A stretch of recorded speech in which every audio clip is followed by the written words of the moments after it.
सकाळी 4:30 वाजता एका अज्ञात इसमाने राष्ट्रवादी काँग्रेस पक्षाचं प्रभाग 16मध्ये कार्यालय पेटवलं. सुदैवाने सगळे नागरिक इथले सतर्क असल्यामुळं आणि प्रभागात पाणी आले असल्यामुळं नागरिकांना ते दिसलं व इथल्या सुज्ञ नागरिकांनी ते भिजवलं.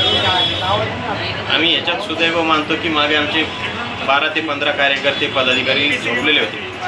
त्यांच्यापर्यंत ही आग पोहोचू शकली नाही. नागरिकांच्या सतर्कतेमुळे त्यांना काही जीवितहानी झाली नाही. परंतु ज्यांनी कोणी हे कृत्य केलं, आमच्या करणाऱ्यापेक्षा जो करायला लावलं, ही कुठंतरी राजकारणाची पातळी घसरता कामा नये. राजकारण हे खळद वृत्तीने लढलं पाहिजे. लढाई ही विकासाच्या मुद्द्यावरती झाली पाहिजे. या मताचे आम्ही राष्ट्रवादी काँग्रेस पक्षाचे सगळे कार्यकर्ते आहेत आणि असल्या कुठल्याही भूलथापांना आणि दडपशाहीला आम्ही बळी पडणारे लोक नाही आहेत. आम्ही डॉक्टर बाबासाहेब आंबेडकरांचं संविधान मानणारे लोक आहोत.